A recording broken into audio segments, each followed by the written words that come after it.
Gossip is one of those things that's only fun when it's not about you, which is why shows like Gossip Girl and Bridgerton, I think, have been so successful. Like, people love a juicy piece of information. Like, you think one thing's going on, and then you get Lady Whistledown society papers to tell you what's actually going on. Someone's got a mistress. Someone's having a child out of wedlock. Very scandalous stuff is going on. Like, if you thought, like, tabloids and gossip are bad now, that's mainly aimed at celebrities.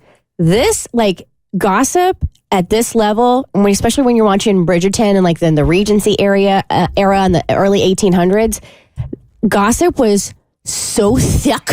And it was about, like, your neighbors. So this was a real thing? Yes. Oh, I didn't know that. Yes. Well, I mean, like, this isn't real, but as far as societal papers, like, if your daughter, like, went off and married somebody or got pregnant beforehand, that was scandal, and it made it in the newspapers. And it would ruin your family. It would ruin reputations, ruin the family. Yeah, it's like it was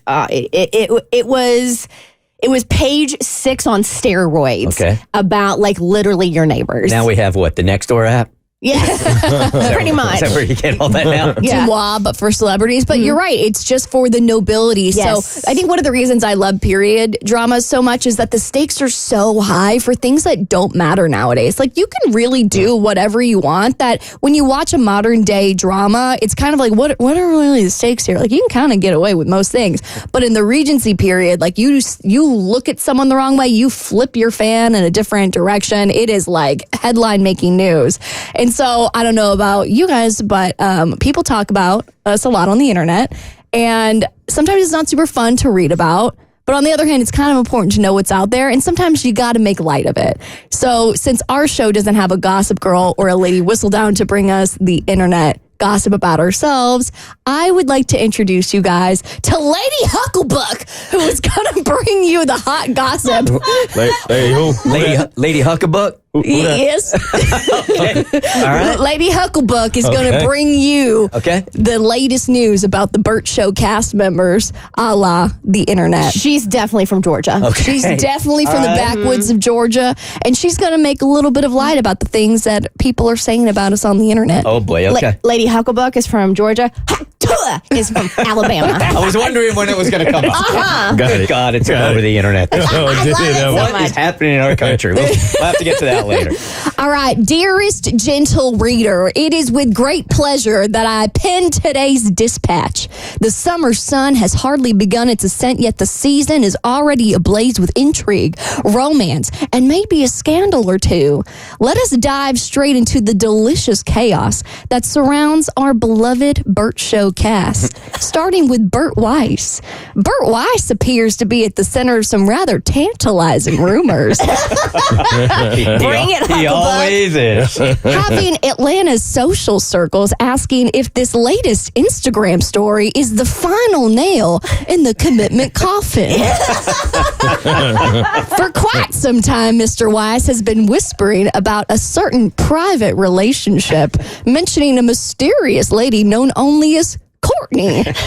Now he's even subject to speculation of a suspected soft launch on social media. Who is this woman that has captured the heart of Atlanta's most eligible bachelor?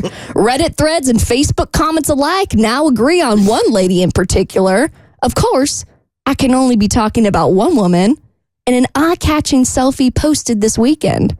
None other than his co-host, Kristen Klingshire. It's been rumored for years, man. It's been rumored for years. I mean, the sexual tension, you can cut it with a knife. Yep. Speaking of Kristen, after a wild weekend that has left Atlanta society in a state of breathless scandal, the centerpiece of this affair, a raucous journey to see the iconic Alanis Morissette in concert, accompanied by a spirited entourage of friends. However, Miss Klingshire found herself in quite the musical muddle.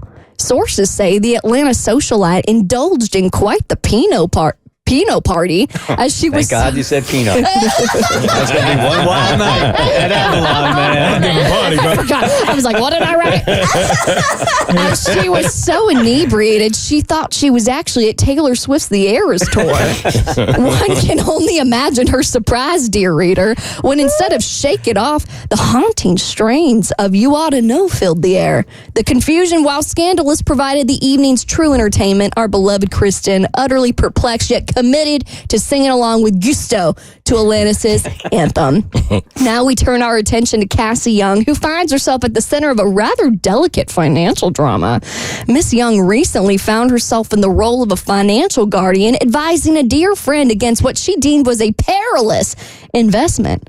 The twist, however, lies in the investment itself. Shares in the very show she graces with her presence each morning. With the precision of a surgeon, she dissected the show's financial underbelly, painting a picture so dire one would think she was describing a sinking ship rather than Atlanta's most beloved morning program.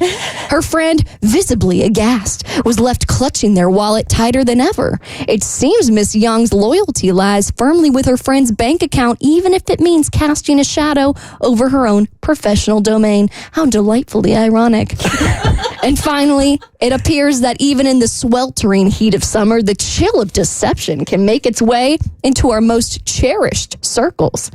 Today's intrigue centers on none other than Mo Mitchell, after his recent jaunt to New York City, supposedly to attend a dog's birthday party.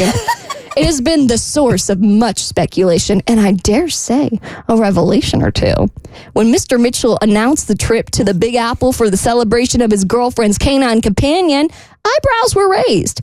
Little did we know this canine cover story was merely a smokescreen for more intriguing affairs. Oh, okay. Well, my life is lit. Yeah. Sources within the city revealed that Mr. Mitchell's true purpose for his trip was far from furry festivities.